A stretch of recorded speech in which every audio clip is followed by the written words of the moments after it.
anniversary of Sri Dr. Sarvapalli Radhakrishnan ಅವರ birthday ನಾವು teachers day ಅಂತ ಹೇಳಿ ಸೆಲೆಬ್ರೇಟ್ ಮಾಡ್ತೀವಿ. ಇದು ಘಟನೆ ಹೆಂಗ ಶುರುವಾಯಿತು ಅಂತ ಕೇಳಿದ್ರೆ, ಟೀಚರ್ಸ್ ಡೇ ಸೆಲೆಬ್ರೇಟ್ ಮಾಡುವುದು ಘಟನೆ ಹೆಂಗ್ ಶುರುವಾಯಿತು ಅಂತ ಕೇಳಿದ್ರೆ, ಒಮ್ಮೆ ನಿಮಗೆಲ್ಲ ಗೊತ್ತಿರಬಹುದು, ಡಾಕ್ಟರ್ ಸರ್ವಪಲ್ಲಿ ರಾಧಾಕೃಷ್ಣನ್ ಅವರು ನಮ್ಮ ದೇಶದ 2ನೇ ಪ್ರೆಸಿಡೆಂಟ್ ಅಂತೇಳಿ ಅವರು ಕಾರ್ಯವನ್ನು ನೀಡಿದ್ದಾರೆ ನಮ್ಮ ದೇಶಕ್ಕೋಸ್ಕರ. ಒಮ್ಮೆ ಅವರ ಹುಟ್ಟಹಬ್ಬನ ಆಚರಿಸಬೇಕಾದ್ರೆ ಹುಡುಗರು ಬಂದು ಕೇಳ್ತಾರೆ, ತಮ್ಮ ಹುಟ್ಟಹಬ್ಬನ ನಾವು ಆಚರಿಸಬೇಕಂತ ಇದೆ ಅಂತ ಹೇಳಿ. ಅವ್ರು ಹೇಳ್ತಾರೆ, ನನ್ನ ಹುಟ್ಟಹಬ್ಬನ ನೀವು ಆಚರಣೆ ಮಾಡಬೇಕಾದ್ರೆ ಬರೇ ಹುಟ್ಟಹಬ್ಬನ ನೀವು ಆಚರಣೆ ಮಾಡಬೇಡಿ, ಅದನ್ನು ಶಿಕ್ಷಕರ ದಿನಾಚರಣೆ ಅಂತ ಹೇಳಿ ನೀವು ಆಚರಣೆ ಮಾಡ್ರಿ ಅಂತ ಹೇಳ್ತಾರೆ ಅವರು.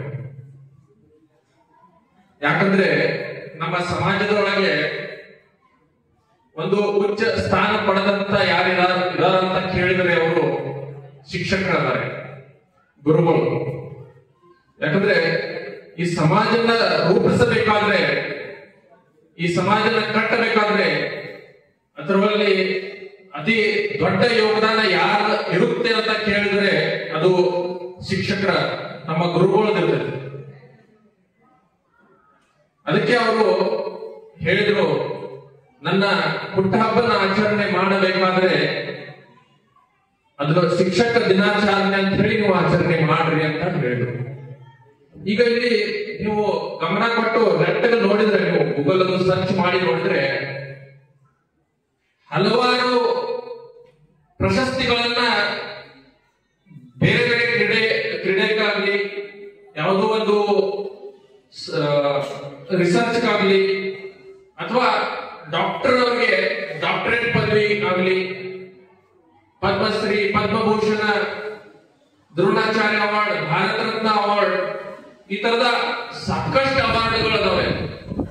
ಫಿಲ್ಮ್ಫೇರ್ ಅವಾರ್ಡ್ಗಳನ್ನ ನೀವು ನೋಡ್ತೀರಿ, ಇಷ್ಟೆಲ್ಲ ಅವಾರ್ಡ್ಗಳನ್ನ ನೀವು ನೋಡ್ತೀರಿ. ಆದ್ರೆ ಸಮಾಜದ ಒಳಗೆ ಎಷ್ಟು ಶಿಕ್ಷಕರಿಗೆ ಅವಾರ್ಡ್ಗಳಿದಾವೆ?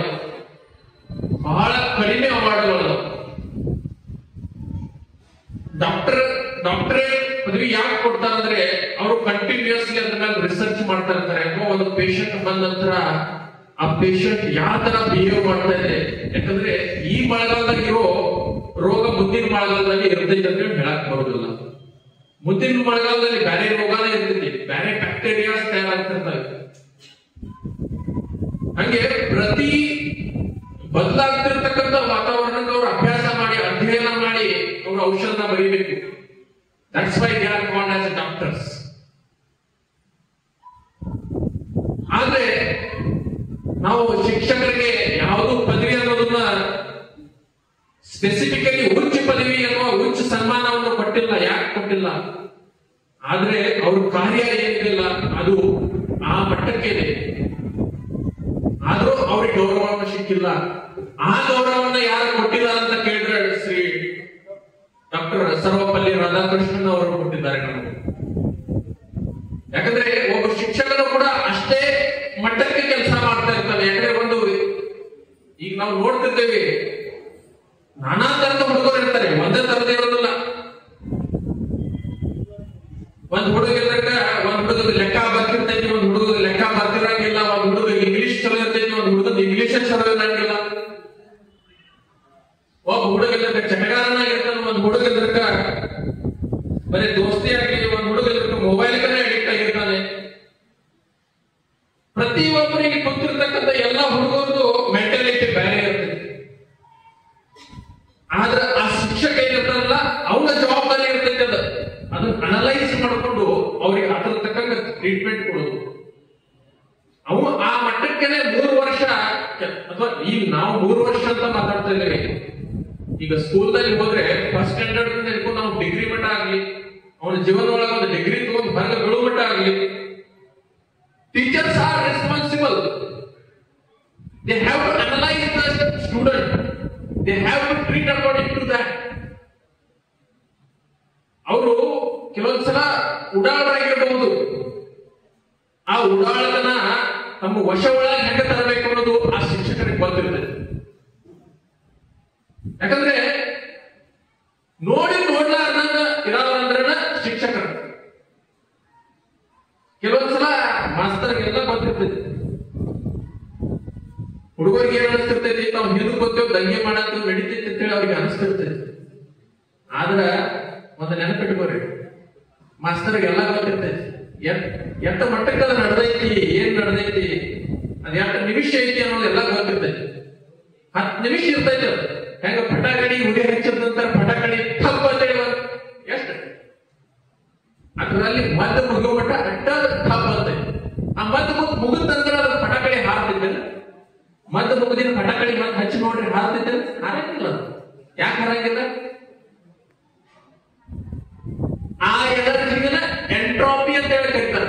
ಎಂಥಾಲ್ಪಿ ಆರ್ ಎಂಟ್ರಾಪಿ ಅಂದ್ರೆ it is for the certain time period.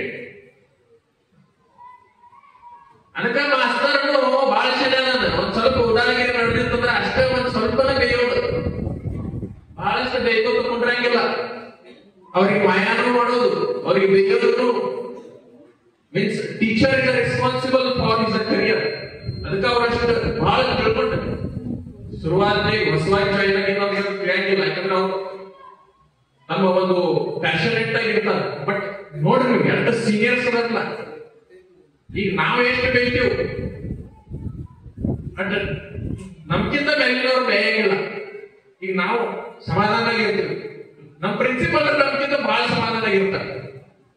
ನಾವು ಅಂತೀವಿ ನಮ್ಮ ಪ್ರಿನ್ಸಿಪಲ್ ಯಾಕೆ ಆಕ್ಷನ್ ತಗೊಳಂಗಿಲ್ಲ, ಅವ್ರಿಗೂ ಗೊತ್ತಿರ್ತೈತೆ. ಬಹುಶಃ ಇರೋದ್ರಿಂದ 10 ನಿಮಿಷ ಇರ್ತೈತಿ, ನಡೀತಿ ಹಿಂಗ ನಡೆಸೋದೈತಿ ಜೀವನ ಅಂತೇಳಿ.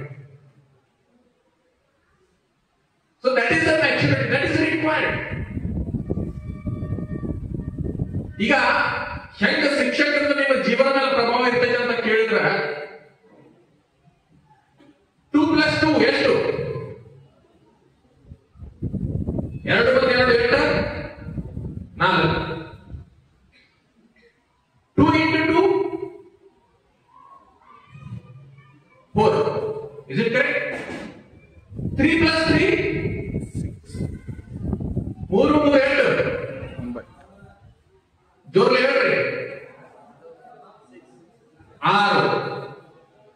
3 × 3 ಎಷ್ಟು?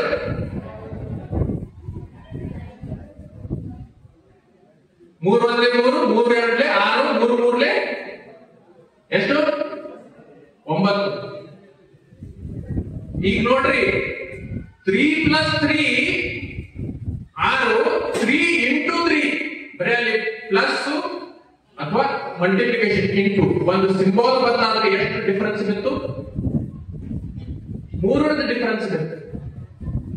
ಸಿಮಿಲರ್ ವೇದ ಒಳಗ ನಿಮ್ಮ ಜೀವನ ಒಳಗ ನೀವು ಬರೇ ನೀವು ಅಧ್ಯಯನ ಮಾಡ್ತೀರಿ, ನೀವು ಸಾಲಿ ಕಲಿತೀರಿ, ನೀವು ತಿಳ್ಕೊತೀರಿ ಅಂತ ಹೇಳಿ ಹೋದ್ರಂದ್ರ ನಿಮ್ಮ ಜೀವನ ಪ್ಲಸ್ ಹಾಕೋತ ಹೋಗ್ಬೇಕು. But if you have a teacher, ಆ ಟೀಚರ್ನೇ ಆ ಮಲ್ಟಿಪ್ಲಿಕೇಶನ್ ರೂಲ್ ಮಾಡ್ತಾರೆ. Means your qualities he will going to multiply. So this is how the teacher is important in your life. So ಇವತ್ತು ನಾವು ಡಾಕ್ಟರ್ ಸರ್ವಪಲ್ಲಿ ರಾಧಾಕೃಷ್ಣನ್ ಅವ್ರನ್ನ ಒಂದು birthday as a engineers day celebrate ಮಾಡ್ತಾ ಇದ್ದೀವಿ. He was not only the president of India. ಅವರು ತಮ್ಮ ಮಾಸ್ಟರಿಯನ್ನು ತಮ್ಮ PhD ಫಿಲಾಸಫಿಯಲ್ಲಿ ಮಾಡ್ತಾರೆ. ಅವರು ಹುಟ್ಟಿದ್ದು ಚೆನ್ನೈ, ಈಗ ಸದ್ಯ ಆಂಧ್ರ ಪ್ರದೇಶ ರೀಜನ್ ಇಲ್ಲ, ಆ ರೀಜನ್ ನಲ್ಲಿ ಹುಟ್ಟಿದ್ದಾರೆ. ಅವರು ಹುಟ್ಟು ಬೆಳೆದವರು. ಅದರ ನಂತರ ಕಲ್ಕಟ್ಟಾದಲ್ಲಿ ಫಿಲಾಸಫಿ ಪ್ರೊಫೆಸರ್ ಅಂತ ಹೇಳಿ ಕೆಲವೊಂದು ವರ್ಷಗಳ ಕೆಲಸ ಮಾಡಿದ್ದಾರೆ. ಅದರ ನಂತರ ಪರದೇಶದೊಳಗ, ಹೊರಗಿನ ದೇಶದೊಳಗೂ ಅವರು ಪ್ರೊಫೆಸರ್ ಅಂತ ಹೇಳಿ ಆಕ್ಸ್ಫರ್ಡ್ ಯೂನಿವರ್ಸಿಟಿ ಆಗಲಿ ಅಲ್ಲಿ ಕರೆದವ್ರನ್ನ ಅಲ್ಲೂ ಕೂಡ ವರ್ಕ್ ಮಾಡಿದ್ದಾರೆ. ಅದರ ನಂತರ ಅತಿ ಹೆಚ್ಚು ಸ್ಥಾನಕ್ಕೆ ಒಂದು ಚಾನ್ಸಲರ್ ಅಥವಾ ಯೂನಿವರ್ಸಿಟಿ ಡೀನ್ ಇರ್ತಾರಲ್ಲ, ಆ ಲೆವೆಲ್ ಅವ್ರು ಕೆಲಸ ಮಾಡಿದ್ದಾರೆ ತಮ್ಮ ಕಲ್ಕತ್ತಾ ರೀಜನ್ ಒಳಗೆ, ಯೂನಿವರ್ಸಿಟೀಸ್ ಒಳಗೆ. ಅದರ ನಂತರ ಅವರು ಹಲವಾರು ಬುಕ್ಗಳು ಫಿಲಾಸಫಿ ಮೇಲೆ, ಭಾರತದ ದರ್ಶನ, ಹಿಂದೂ ಸಮಾಜ ಆಗಲಿ, ಬೌದ್ಧ ಧರ್ಮ ಆಗಲಿ, ನಮ್ಮ ದೇಶದೊಳಗಿರ್ತಕ್ಕಂಥ ಎಲ್ಲ ಸಮಾಜದೊಳಗಾಗಲಿ ಅಥವಾ ಕಲ್ಚರ್ಸ್ ಬಗ್ಗೆ ಆಗಲಿ, ಇದರ ಮೇಲೆ ಹಲವಾರು ಬುಕ್ಗಳು ಅವರು ಬರೆದಿದ್ದಾರೆ. ನಮ್ಮ ದೇಶದ ಸಂಸ್ಕೃತಿಯನ್ನು ದೇಶದ ಇಡೀ ಜಗತ್ತಿನ ಮಟ್ಟಿಗೆ ಮುಟ್ಟಿಸೋ ಕೆಲಸ ಮಾಡಿದ್ದಾರೆ ಅವರು. ಬರೀ ಅವರು ಒಂದು ರಾಷ್ಟ್ರಪತಿ ಅಂತ ಹೇಳಿ ಅಷ್ಟಲ್ಲ, ಆ ಸೊಸೈಟಿ ಒಳಗೆ ಸಂಸ್ಕೃತಿ, ಸಮಾಜ ಅಥವಾ ಯಾವ ರೀತಿ ಶಿಕ್ಷಕರು ಸಮಾಜದ ಕಟ್ಟೋದಕ್ಕೆ, ರೂಪಿಸುವುದಕ್ಕೆ ಇಂಪಾರ್ಟೆಂಟ್ ಅದ ಅನ್ನೋದನ್ನ ಎಲ್ಲ ಅವರು ತಮ್ಮ ಗಮನಕ್ಕೆ ತಂದಿದ್ದಾರೆ. ಅಂತದ್ದು ಒಂದು ಮಹಾನುಭಾವರ ಹುಟ್ಟುಹಬ್ಬನ ನಾವು ಇವತ್ತು ಶಿಕ್ಷಕರ ದಿನಾಚರಣೆ ಅಂತ ಹೇಳಿ ಆಚರಣೆ ಮಾಡ್ತಾ ಇದ್ದೀವಿ. ತುಂಬಾ ಗೌರವದಿಂದ ನಾನು ಹೇಳಕ್ ಇಷ್ಟಪಡ್ತೀನಿ, ನಾನು ಒಬ್ಬ ಶಿಕ್ಷಕನ ಅದೇನು ಅಂತ ಹೇಳಿ. ಮತ್ತು ಅದರ ಜೊತೆಗೆ ತಮ್ಮೆಲ್ಲ ಈ ಕುಳಿತಿರ್ತಕ್ಕಂಥ ಎಲ್ಲಾ ಶಿಕ್ಷಕರಿಗೆ ತುಂಬಾ ಹೃದಯದಿಂದ ಧನ್ಯವಾದನ ಹೇಳಕ್ ಕೊಡ್ತೀನಿ, ಶುಭಾಶಯನ ಹೇಳಕ್ ಇಷ್ಟಪಡ್ತೀನಿ. ಯಾಕಂದ್ರೆ ಅವ್ರ ಜೊತೆ ನಾವು ಕೆಲಸ ಮಾಡ್ತಾ ಇದ್ದೀವಿ. ಅವರು ಕೂಡ ಅವರವರು ಪ್ರತಿಯೊಬ್ರು ತಮ್ಮ ಸ್ಕಿಲ್ಸ್ ಇಂದ ಈ ಸಮಾಜಕ್ಕೆ ಒಂದು ಒಳ್ಳೆ ದಾರಿಯನ್ನು ನೀಡ್ತಾ ಇದ್ದಾರೆ. ಮತ್ತು ಇವತ್ತು ಬಹಳ ಸಂತೋಷ ಆಯ್ತು, GS ಆಗ್ಲಿ, ಎಲ್ಲರಾಗ್ಲಿ, ಅವರ ಜೊತೆ ಇದ್ದಿರ್ತಕ್ಕಂಥ ಎಲ್ಲಾ ವಿದ್ಯಾರ್ಥಿಗಳಾಗ್ಲಿ, ಅವ್ರಿಗೆಲ್ಲ ಸಹಕಾರ ಮಾಡಿದಂತ ವಿದ್ಯಾರ್ಥಿಗಳಾಗ್ಲಿ, ಅವ್ರಿಗೂ ಕೂಡ I really thank them and I appreciate them. They have contributed today a lot. They have worked for the function, and I also congratulate the students, those who have given the speech today, because that is the first step where you can start your journey. Because by just writing the speech and reading is the first step. Just you have to read. You will read it 100 times, 200 times, 300 times. The one day is going to come when you can speak without having any written script. So I appreciate them, and we would like to recognize their work. So everyone, those who have contributed, please give them a huge round of applause.